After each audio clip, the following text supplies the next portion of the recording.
बहुत प्राचीन काल की बात है। देवता, असुर और मनुष्य तीनों लोकों में संतुलन बना हुआ था।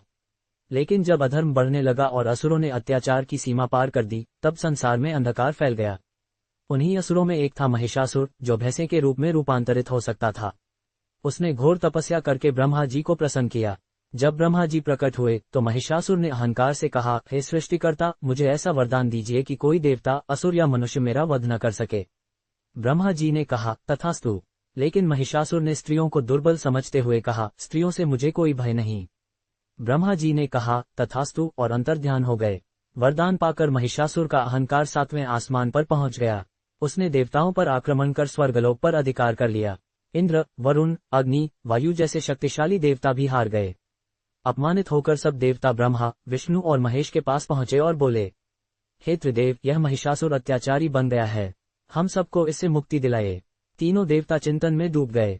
तभी उनके भीतर से तेज प्रकाश निकला, जो एक साथ मिलकर एक दिव्य रूप में बदल गया। वह थी आदि शक्ति, माँ दुर्गा।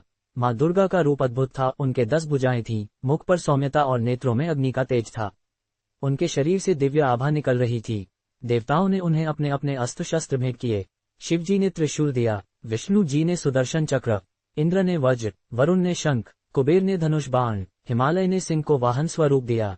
माँ दुर्गा ने सिंह पर आरूढ़ होकर महिषासुर की ओर प्रस्थान किया। उनके गर्जन से तीनों लोग कांप उठे। योजक चिन्ह, योजक चिन्ह, योजक चिन्ह। माँ दुर्गा और महिषासुर का संग्राम। महिषासुर ने जब सुना कि कोई स्त्री उसे युद्ध के लिए चुनौती दे रही है, तो वह हंस पड़ा। उसने सोचा, एक स्त्री मेरा क्या बिगाड़ सकती है। लेकिन जब उसने माँ दुर्गा का तेजस्वी रूप देखा तो उसका गर्व चकनाचूर हो गया। उसने अपनी पूरी सेना को युद्ध के लिए भेज दिया। माँ दुर्गा ने 9 दिनों तक असुरों से भयंकर युद्ध किया। एक एक कर असुरों के प्रमुख योद्धा चंड, मुंड, धूम्रलोचन, रक्तबीज, शुंभ और निशुंभ सबका संहार किया। सबसे कठिन युद्ध रक्तबीज से हुआ। उसके शरीर से जितनी भी रक्त की बूंदें गिरती, उतनी बार नया रक्तबीज जन्म ले लेता। तब माँ दुर्गा ने काली रूप धारण किया। उन्होंने अपना विशाल मुख फैलाया और रक्तबीज का सारा रक्त पी लिया ताकि उसकी एक भी बूंद धरती पर न गिरे। इस प्रकार रक्तबीज का वध हुआ। अंत में महिषासुर स्वयं रणभूमि में उतरा। कभी वह भैंसे का रूप लेता, कभी मानव, कभी हाथी। माँ दुर्गा के वार से वह बार बार गिरता, फिर उठ खड़ा होता। अंत में जब वह अपने असली भैंसे के रूप में आया तो माँ ने उस पर चढ़कर अपने त्रिशूल से उसके हृदय को भेद दिया। एक तीव्र गर्जना के साथ महिषासुर का अंत हुआ। देवताओं ने आसमान से पुष्पवर्षा की। तीनों लोकों में फिर से शांति और धर्म की स्थापना हुई।